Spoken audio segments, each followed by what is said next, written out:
Voice over करते समय सबसे बड़ी मिस्टेक करते हैं कि लैक ऑफ कॉन्फिडेंस। हम जब बोलते हैं तो ऐसा लगता है कि भीगी बिल्ली की तरह। हमें जब वॉइस ओवर करना है तो उसमें हमारी वॉइस इतनी होनी चाहिए, बट हम इतनी रखते हैं।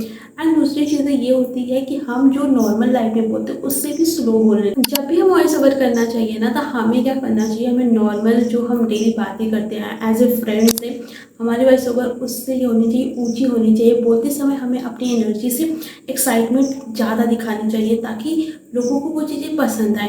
एंड दूसरी चीज़ ये होती है कि हमारा जो बोलने का जो तरीका होता है वो थोड़ा फास्ट रखना चाहिए, क्योंकि हमें 30 सेकेंड में सब कुछ बताना है।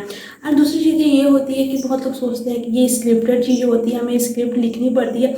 ऐसे ब्लॉग के लिए स्क्रिप्ट नहीं ज़रूरी होती है, क्योंकि आप क्या कर रहे हो, अगले कितने सेकंड में क्या होने वाला है आपको खुद लिखने की ज़रूरत नहीं होती। मैं खुद नहीं लिखती। एक्चुअली क्या होता है कि जब भी हम अगले वाला शूट करते हैं उसी समय हमें क्या चीज़ें होती है क्या नहीं होती है वो चीज़ें हम एक एडिट करने के बाद पता, मतलब पहले तो हम शूट करते समय थोड़ा हमें अनुभव हो जाता है कि अच्छा ये है।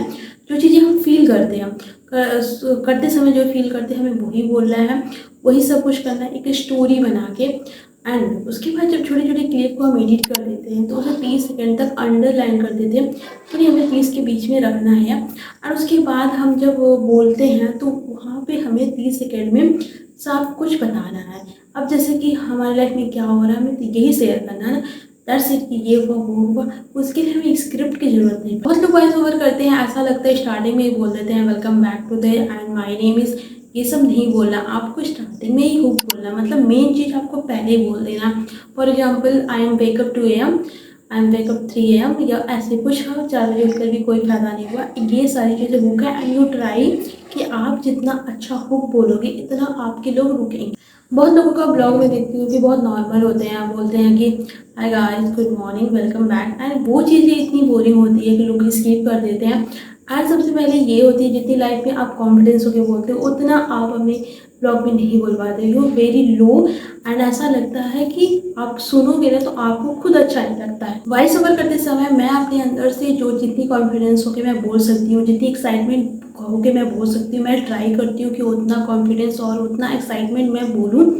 एंड दूसरी चीज़ ये होती है कि अगर हमारे पास माइक नहीं होता तो हम फ़ोन से ही, एक नॉर्मल फ़ोन से काफ़ी अच्छा वॉइस ओवर कर सकते हैं, क्योंकि जो एडिट ऐप होता है कैपकट यूज़, एंड उसमें खुद एक अच्छा फीचर दिया रहता है जिससे आप अपने वॉइस ओवर को थोड़ा वॉल्यूम तेज कर सकते हैं। बहुत लोग होते हैं ना कि ब्लॉग बना दिया एंड साथ में उसके बाद वो उसमें साउंड लगा दी, वैसी चीज़ें ज़्यादा दिन तक नहीं जाती, लोग आपसे कनेक्ट नहीं होते। एंड सबसे ज़्यादा अगर आप वॉइस ओवर करके बनाओगे तो most of famous on YouTube पे है, जिससे लोग आपको कनेक्ट करेंगे, क्योंकि लोगों को आपका चेहरा याद रहे ना रहे बट वो आवाज़ याद रहती है। आज तक मैंने जितने भी शॉर्ट्स बनाए हैं वो मैंने अपने फ़ोन से नॉर्मल से ही केवल अपना वॉइस ओवर किया है। सबसे इंपॉर्टेंट चीज़ होती है, आप कितना भी महंगा माइक खरीदो, अगर आपके अंदर कॉन्फिडेंस नहीं है तो वो सब बेकार है। एंड जो आप मिस्टेक करते हो ना कि गुड मॉर्निंग हाय, ये वो स्टार्टिंग में वो मत बोलो, you try to strong hook. And then second चीज़ है, आप बहुत कॉन्फिडेंस होके बोलो एंड वेरी फास्ट बोलो, जितना नॉर्मल लाइफ में जो बोलते हो उससे थोड़ा फास्ट बोलो। एंड यू शुड बी कि आप थोड़ा वैल्यूम अपना थोड़ा अपर कर दो एंड थोड़ा फास्ट कर दो। खुद को जज मत करो, because you are best. And अपने वॉइस ओवर को 10-15 दिन प्रैक्टिस करो एंड सच बता रही हूँ बहुत अच्छा। नॉर्मली यूज़ कर रहे हो फ़ोन से तो यू ट्राई कि ऐसा रूम हो जहाँ पे कोई ना हो एंड काफ़ी मतलब सामान तो रहे क्योंकि इको प्रॉब्लम ना हो।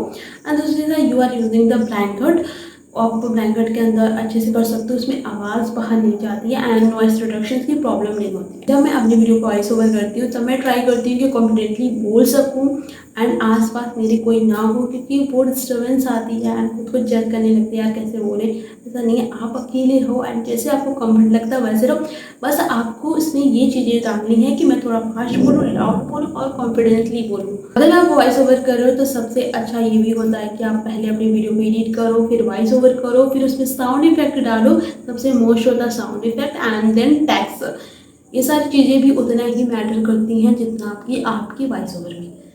एंड ज़्यादा उसमें खिचड़ी मत कर डालो, इतना सारा ऐड कर डालो नहीं। जितना सिंपल रखोगे, जितना क्लियर रखोगे, जितना सामने वाले को समझा सकोगे, समझ सकेगा, उतना अच्छा। अब देखो, देखने वाला नहीं देखता कि आपके वीडियोस पे 2 घंटे लगे, 3 घंटे लगे, 4 घंटे लगे, उसे इससे मैटर नहीं करता। उसे ये रियलाइज़ होता है, उसे बस क्या चाहिए कि उसे क्लियर चाहिए एंड काफ़ी क्लियर हो, सिंपल हो एंड जो चीज़ें उसे समझ में आए। आई होप आपके जितने भी कमेंट थे उनके आंसर मिल गए एंड